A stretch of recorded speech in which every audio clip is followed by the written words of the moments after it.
Assalamualaikum warahmatullahi wabarakatuh. Alhamdulillah hari ini kita ketemu kembali dalam kelas virtual di kelas 9. Nah, hari ini kita akan mempelajari atau akan belajar melalui media YouTube. Tapi sebelum kita mulai pembelajaran kita hari ini, kita terlebih dahulu berdoa supaya diberikan kemudahan dan juga kelancaran dalam proses pembelajaran kita.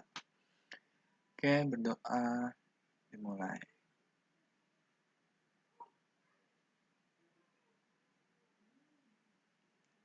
Oke, selesai. Gimana nak kabar kalian hari ini? Semoga baik-baik saja dan juga diberikan kesehatan selalu dalam hari-harinya dan juga dikuatkan badannya dan diangkat penyakitnya bila ada di antara kalian yang kurang sehat. Oke, kita akan lanjutkan materi kita dari minggu lalu, dari pertemuan sebelumnya.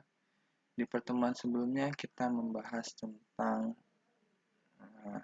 sistem perkembangbiakan pada tumbuhan dan juga hewan. Cuma yang kita bahas di pertemuan minggu lalu adalah sistem perkembangbiakan pada tumbuhan. Untuk sistem perkembangbiakan pada hewan belum kita bahas, dan pada pertemuan kali ini atau pada video ini kita akan membahas tentang sistem perkembangbiakan pada hewan. Nah, sebelum kita bahas tentang sistem perkembangbiakan pada hewan, kita harus tahu dulu, kita harus mereview dulu pelajaran kita sebelumnya supaya lebih mudah dan juga masih ingat untuk merefresh pelajaran kita sebelumnya. Nah, oke, di pertemuan sebelumnya kita mempelajari tentang sistem perkembangbiakan tumbuhan itu terbagi menjadi 4 materi. Ada 4 materinya yang kita pelajari, yaitu perkembangbiakan pada tumbuhan Angiospermae atau perkembangbiakan pada tumbuhan berbiji tertutup. Angiospermae nama lainnya adalah biji tertutup. Yang kedua adalah perkembangbiakan atau perkawinan pada tumbuhan Gymnospermae atau tumbuhan berbiji terbuka. Kemudian ada perkembangbiakan pada tumbuhan lumut dan juga paku.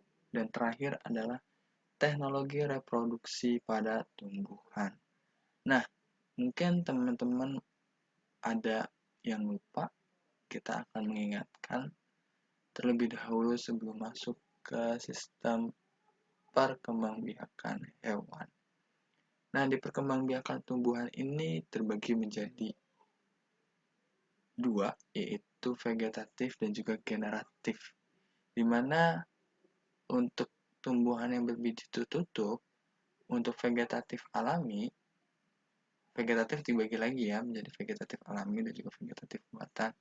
Vegetatif alami ini dilakukan dengan cara perkembangbiakan tidak kawin atau aseksual pada tumbuhan. Untuk vegetatif itu nama lainnya adalah tidak kawin.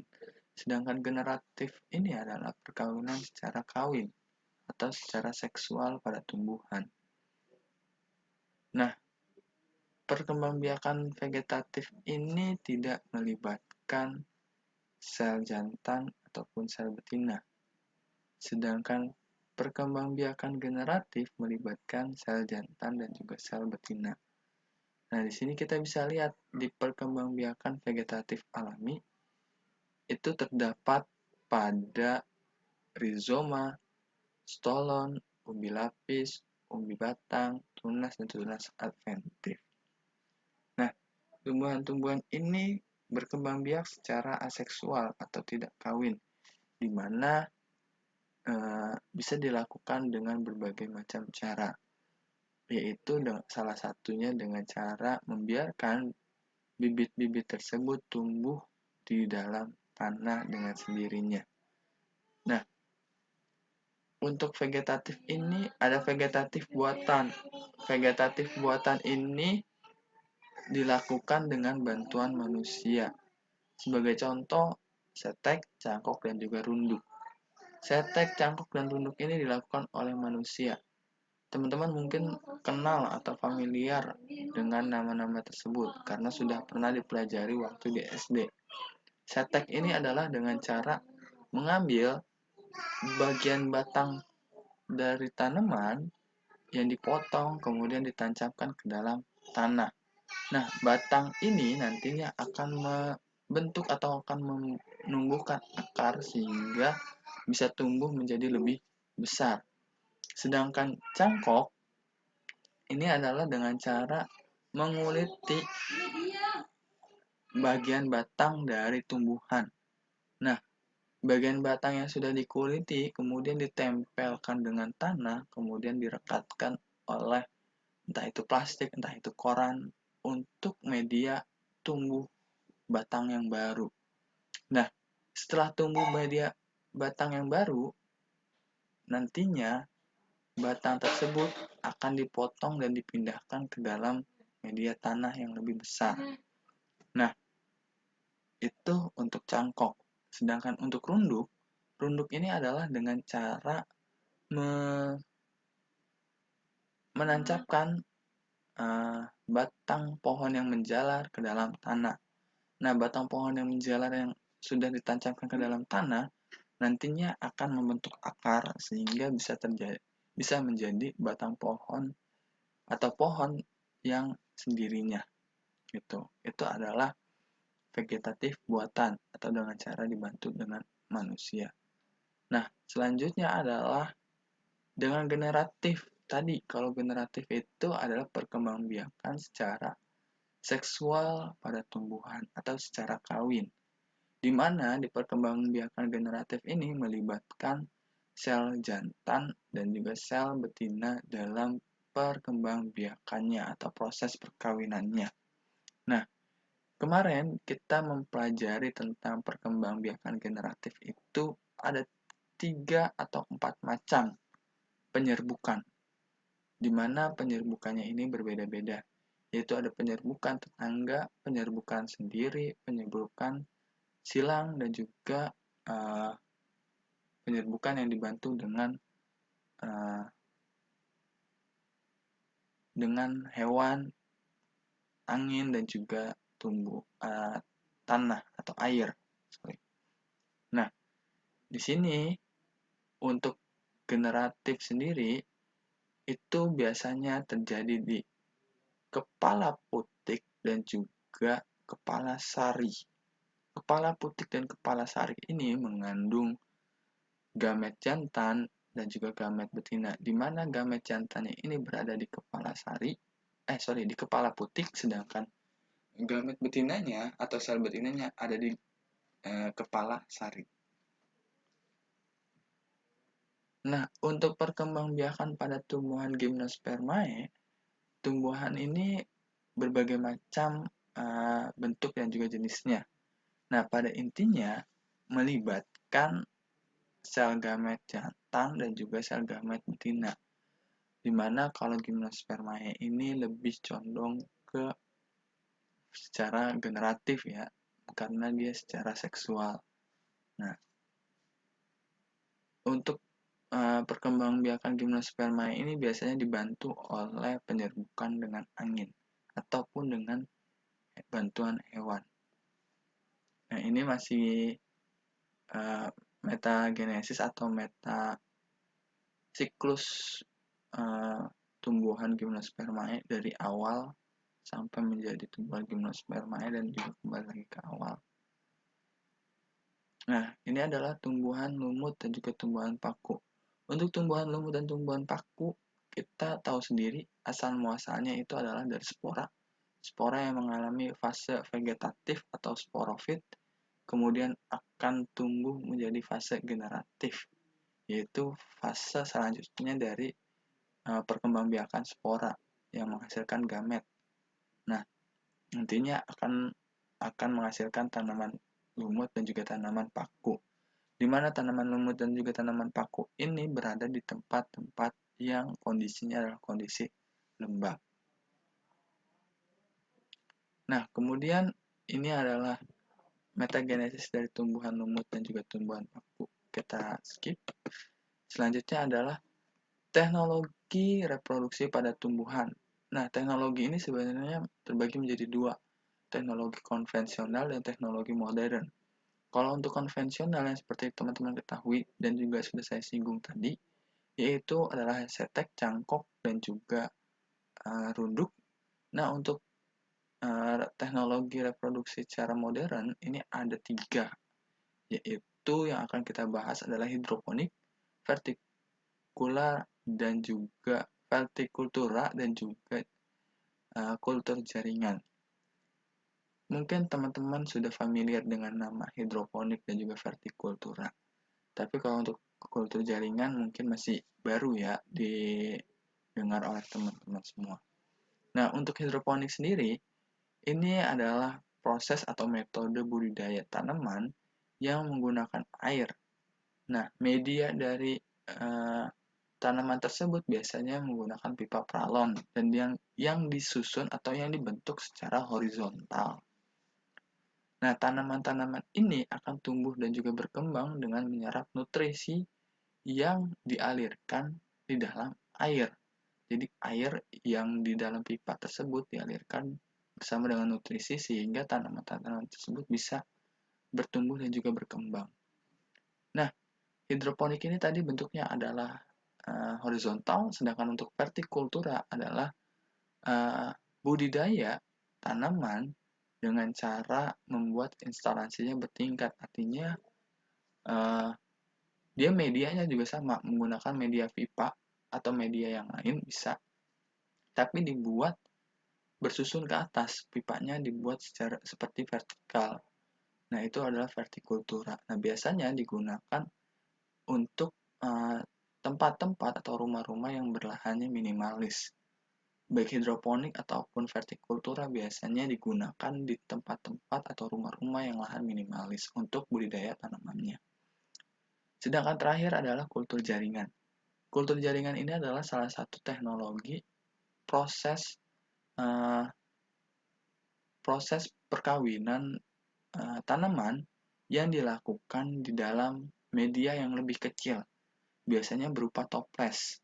Nah, tanaman-tanaman yang biasanya dilakukan kultur jaringan adalah tanaman-tanaman yang sifatnya langka dan juga hampir punah. Ingat, tanaman yang bersifatnya langka dan juga hampir punah. Nah, selain itu, kultur jaringan ini dilakukan untuk menciptakan varian-varian atau varietas-varietas yang baru. Nah, biasanya antara tanaman yang satu dan tanaman yang lain dilakukan kultur jaringan dengan menggunakan bagian-bagian tubuhnya. Entah itu akar, batang, ataupun daun. Sehingga nantinya diperoleh hasil yang lebih bagus. Nah, untuk kultur jaringan ini saat ini sedang tren dikembangkan di dunia penelitian.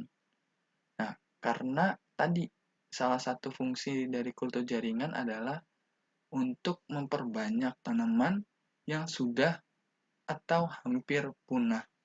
Itu. Jadi kultur jaringan ini bisa bermanfaat di situ. Di media tanaman, medianya ini berupa toples, jadi toplesnya ini diisi oleh nutrisi, kemudian tanaman dimasukkan, ditutup, dikasih lubang untuk bernafas udara. Nah, setelah besar, tanaman ini akan dipindahkan ke pot atau ke media tanaman yang lainnya untuk bisa tumbuh dan berkembang menjadi lebih besar. Seperti itu. Nah, untuk sistem perkembangbiakan tumbuhan, terakhir adalah sampai di sini. Kalau memang ada teman-teman yang masih mau bertanya, silahkan tulis di grup WhatsApp berkaitan dengan sistem perkembangbiakan tumbuhan.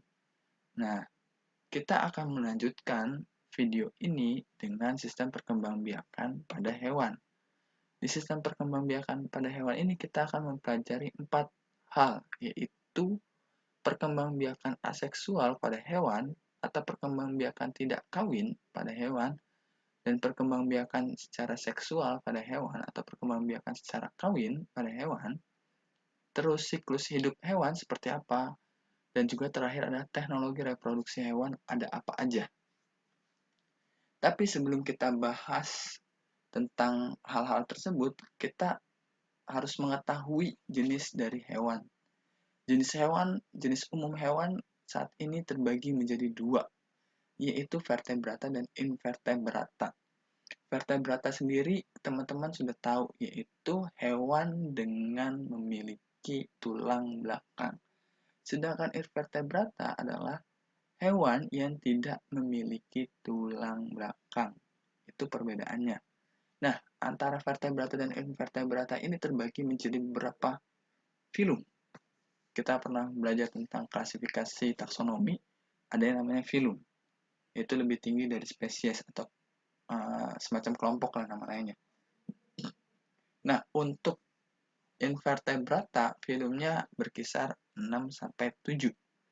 6-7 filum.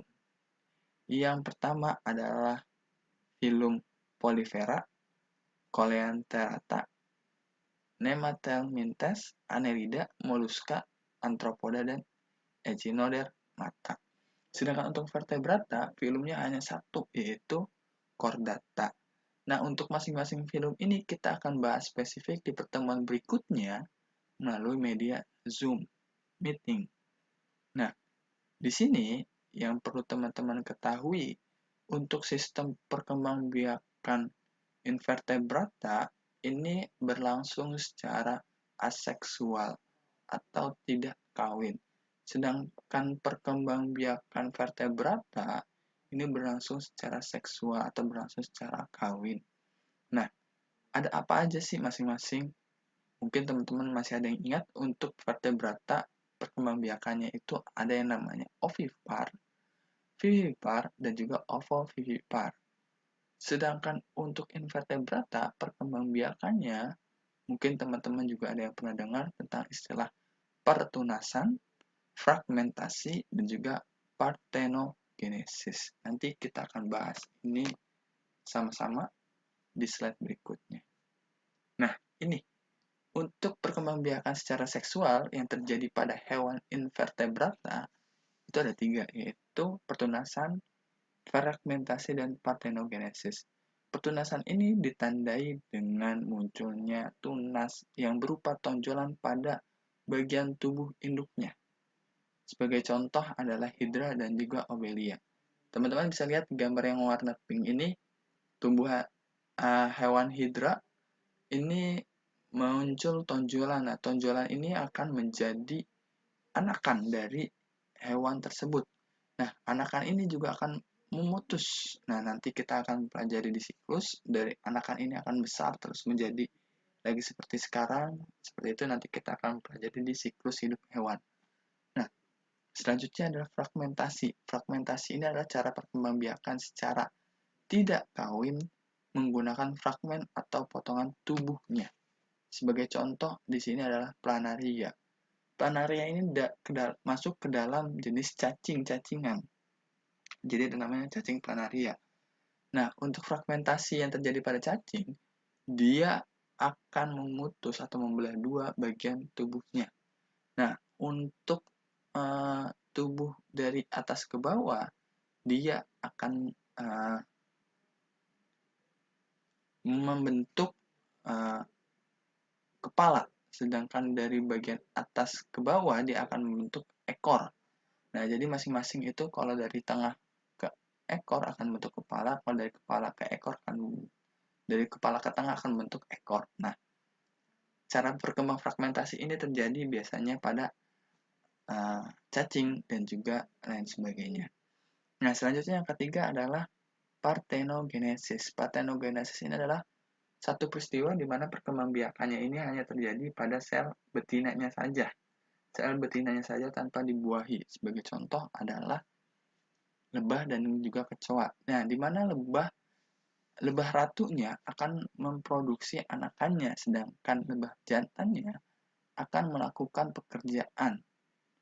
Nah, di sini teman-teman bisa ketahui kalau lebah itu mengalami proses pembelahan sel secara mitosis dan juga pembelahan sel secara meiosis. Nah, di mana kalau mitosis itu adalah sel anakannya akan setengah, sedangkan mitosis itu akan setengah, sedangkan meiosis itu akan menjadi lebih banyak atau satu. Nah, selanjutnya adalah perkembangbiakan secara seksual pada hewan atau secara kawin. Nah, perkembangbiakan secara kawin ini terjadi antara proses perkawinan sel jantan atau hewan jantan dengan hewan betina. Nah, sehingga terjadinya proses pembuahan di dalam sel betina tersebut atau hewan betina tersebut. Nah, proses pembuahan ini yang merupakan peleburan inti sel sperma ke dalam inti sel telur. Nah, proses fertilisasi sel sperma dan sel telur ini akan menghasilkan zigot yang kemudian akan menjadi embrio. Nah, fertilisasi atau pembuahan pada hewan vertebrata terjadi secara internal maupun eksternal. Internal itu seperti apa? Internal itu seperti vivipar. Vivipar ini adalah salah satu contoh sistem perkembangbiakan secara seksual. Vivipar untuk hewan vertebrata yang secara internal. Internal itu artinya di dalam perut mengandung itu adalah vivipar. Jadi perkembangbiakan hewan dengan cara melahirkan. Jadi di dalam perut tuh embrionya ada, kemudian berkembang biak menjadi janin dan seterusnya. Nah, sedangkan ovipar ini adalah proses pembuahan yang terjadi di luar atau eksternal. Nah, proses perkembangbiakannya melalui telur. Dengan cara bertelur, nanti telurnya, zigot atau embrio dari telur akan berubah menjadi anakan. Nah, entah itu telur ayam akan menjadi anak ayam, telur bebek akan menjadi anak bebek, dan seterusnya. Nah, yang ketiga ini perkembangbiakannya adalah dengan cara ovovivipar atau kedua-duanya berkembang biak di dalam telur, tapi juga ngelahirin. Artinya telurnya ada di dalam perut. Nah, saat telur tersebut mau netas, telur tersebut akan keluar dari perutnya. Seperti itu. Sebagai contoh adalah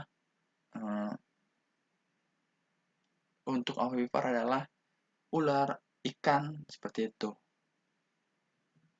Dan lain sebagainya.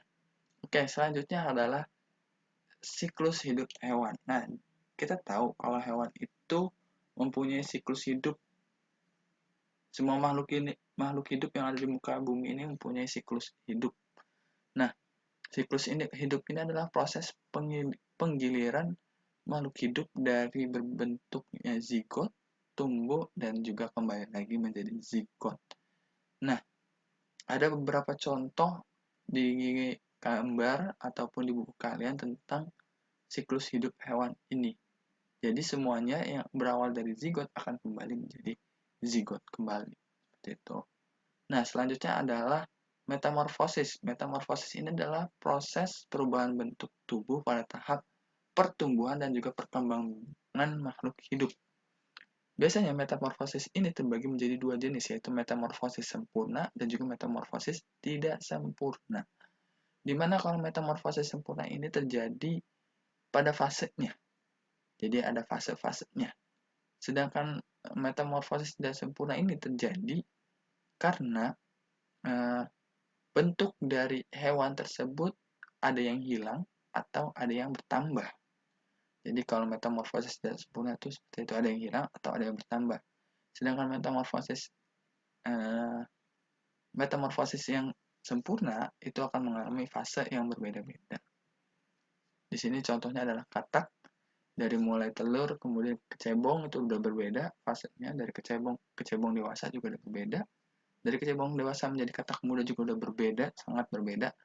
Katak muda, katak dewasa juga berbeda. Nah, di sini selain katak adalah kupu-kupu. Kupu-kupu dari ulat ke kepompong, kupu-kupu balik lagi ke ulat, begitupun seterusnya. Itu adalah siklus hidup hewan. Nah, selanjutnya yang terakhir pada pembahasan kita kali ini adalah teknologi reproduksi pada hewan. Ada dua hal, yaitu inseminasi buatan dan juga cloning. Inseminasi buatan ini adalah proses perkawinan atau pemasukan cairan sperma ke dalam kelamin hewan betinanya dengan bantuan alat suntik. Jadi, yang berikutnya adalah cloning. Cloning ini merupakan cara reproduksi hewan untuk memperoleh keturunan yang mirip dengan induknya, baik dari bentuk ataupun sifatnya, sama dengan induknya, yaitu dengan cara memasukkan inti sel donor ke dalam inti sel telur induk yang nantinya akan dihilangkan inti selnya. Jadi, dihilangkan inti selnya ini biar tidak terjadi yang namanya bayi kembar atau bentrok inti sel, sehingga salah satunya harus dihilangkan. Nah, biasanya terjadi untuk cloning ini baru terjadi di kambing dan juga di sapi. Oke, teman-teman, sampai di sini dulu materi kita hari ini. Apabila ada yang mau ditanyakan, silahkan chat di grup WhatsApp kita. Kita tutup pertemuan kita hari ini dengan baca hamdalah. Alhamdulillahirrabbilalamin. Kurang lebihnya saya mohon maaf. Assalamualaikum warahmatullahi